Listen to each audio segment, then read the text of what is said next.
YouTube platformasida qo'shiqlari eng ko'p tinglanadigan o'zbek shou-biznesining hitmekeri xonanda Hamdam Sobirov 6 yanvar kuni 37 yoshni qarshi oldi. Hamdam Sobirov 1989-yilning 6-yanvar kuni Navoiy viloyatida dunyoga kelgan. Bolaligini quyidagicha xotirlaydi. Bolaligim qishloqda o'tgan. Hamma bolalar singari ko'cha changitib katta bo'lganman. Oilada 3-farzandman. 2 opam va bitta singlim bor. Ota-onam tinimsiz mehnat qilardi.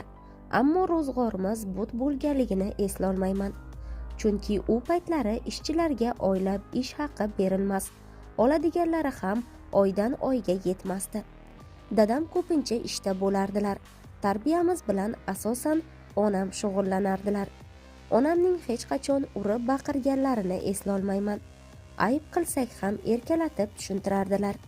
Bir kuni maktabdan qaytayotganimda yuk mashinasidan tarvuz tushirishayotgan ekan. Rosa yegim kelgan va yordamlashib yuborsam tarvuz berasizlarmi deb so'raganman. Ishlaganman, ammo juda kichkina tarvuz berishgan. Xursand bo'lib uyga ketayotganimda qo'limdan tushirib yuborganman va tarvuz yorilib ketgan. Hafsalam pir bo'lib uyga qaytganman. Onamga pul bering, tarvuz olib kelay deganman. Onamning ham puli yo'q ekanmi, bir nechta tanga bergan. Kichkina tarvuz olib yeb o'tirsak, tog'am katta tarvuz ko'tarib kirib kelgan. Rosa xursand bo'lganmiz. Bolalik deganda ana shu voqealar ko'z oldimdan o'tadi deydi Hamdam Sobirov. Xonanda ustozlaridan ranjiganini hamda oilaviy sharoitiga qarab o'quvchini ajratish yaxshi emasligini aytib o'tdi. Afsuski, shunday voqealar bo'lardi. Ayrim o'qituvchilar o'quvchining oilasidagi moddiy ahvoliga qarab baho qo'yardi. Menda ham shunday voqea bo'lgan. Bir ustozim ko'p kamsitardi va eng past bahoni qo'yardi. Hattoki bir gal menga bir baho ham qo'ygan. Onam majlisga borganida shu haqida aytgan. Onam meni urishmagan, aksincha, demak bolam boshqalardan ajralib turarkan, hatto 2 emas, bir bahoni qo'yibsiz degandi deydi xonanda. Xonanda oilasidagi moddiy qiyinchiliklar sabab Rossiyaga ishlagani ketgan. Rossiyaga ishlashga ketganimda kollejning 1-kursini tamomlagandim. O'qituvchilar bilan gaplashib, pulini berib, 2-kursni umuman o'qimaganman. Ishlashga ketishimning asosiy sababi pul bo'lgan. Oilamiz ancha qiynalib qolgani uchun ketishga majbur bo'lganman. O'sha payt oyiga 200 AQSh dollari olishim haqida aytishgandi. Boshida pulning bir qismini berishgan, ammo keyin berishmagan. Uyga umuman pul jo'natmaganman. Arang 1 yil 2 oydan keyin O'zbekistonga qaytib kelganman. Men ham ko'pchilik qatori Rossiyada qurilishda ishlaganman. Yosh bo'lganim uchunmi, qiyinchilik unchalik sezilmagan. Men Rossiyada binolarning sim karkazlarini to'qirdim. Ish paytida qo'shiq aytib o'tirsam, yonimdagilar "Xonanda bo'lasanmi? Nega bu yerlarda yuribsan?" deb ko'p so'rashardi. Xonanda bo'lishni orzu qilardim, ammo oilamdagi sharoitni bilganim uchun ham u yerdan keta olmasdim. Xonanda O'zbekistonga qaytib o'qishga kirish uchun jiddiy tayyorgarlik ko'rgan va shartnoma asosida o'qishga qabul qilingan. Kollejning 3-kursini o'qiganman. Ishlab pul topolmadim. Endi yaxshilab tayyorlanib Toshkentga ketaman deb niyat qilganman. Shuning uchundir balki ilk urinishdayoq institutga shartnoma asosida qabul qilindim. Bir tomondan o'qishga kirganimdan xursandman. Boshqa tomondan esa shartnoma pulini qanday to'lash haqida o'ylaganman. Chunki buncha pulni to'lash oilamizga og'irlik qilardi. Nasib qilgan ekan o'qidim. Ammo o'shanda Toshkentda yashab bunchalar og'irligini bilmagandim. Pulim kamligi uchun kichik uyni bir nechta yigitlar bilan band qilardik. Fe'l-atvorda turlicha bo'lgan insonlar bilan bir uyda yashash qanchalik qiyinligini boshidan kechirganlar yaxshi biladi. Hatto istagan payt chiroqni ham yoqolmaydigan kunlarim bo'lgan. Keyinchalik 1-2 so'm topgandan keyin o'zim uchun alohida uyni ijaraga olganman. O'ylab qarasam, Toshkentda 17 yil ijarada yashagan ekanman deydi Hamdam Sobirov. Hamdam Sobirov kursdoshlari bilan Mango guruhini tashkil qilgan. Azizxon hamda Farruh bilan kursdosh bo'lganmiz. Aslida Azizxonning o'zi yakkaxon ijodni boshlamoqchi bo'lgan. unga guruh sifatida ijod qilishni taklif qilganmiz. Aka-ukalarini prodyuserlik qilishga ko'ndirgan. Avvaliga hammasi yaxshi edi, chunki biz bir-birimizni bilamiz deb o'ylardik.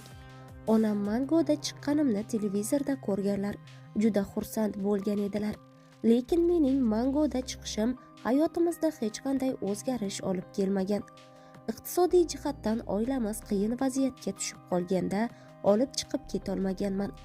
Masalan, shunday vaziyatlar bo'lganki, oilamga 100 ming so'm ham topib bera olmadim.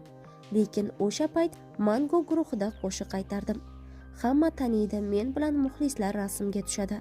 Tasavvur qiling, konsertda hamma men bilan rasmga tushyapti. Menga sen zo'rsan-da, hech kimni pisand qilmaysan deyishyapti. Lekin ishonasizmi, o'sha vaqtda cho'ntagimda 1 tiyin ham pulim yo'q. Qornim och edi. Tezroq borib nimadir yeyman derdim, lekin bu vaziyatni hech kim tushunmasdi. Odam yulduz bo'lishi mumkin, lekin bu boy bo'ladi degani emas. Hamma yulduzlar ham boy emas. Bu narsani qanday baholashni bilmayman deydi Hamdam Sobirov. Guruhning boshqa a'zosi Farruh Raimov Mangoning tarqalish sabablarini kibr, manmanlik, mashhurlik va oilaviy gap-so'zlar bilan izohlagan. Ammo 2025-yilning boshida ikki eski qadrdon do'st yana yarashib oladi va duetni muxlislari e'tiboriga taqdim etadi. Hamdam Sobirov Mangoni tark etganidan so'ng yangi a'zo qabul qilindi. Bir muddat ijodni davom ettirishdi, ammo natijalar kutilganidek bo'lmadi. Hamdam Sobirov esa juda qisqa vaqt ichida maktabimda qo'shig'i bilan yakkaxon ijrochi sifatida tanilib ketdi. Hozir nafaqat xonanda, bastakor sifatida ham hamkasblari orasida hurmatga ega.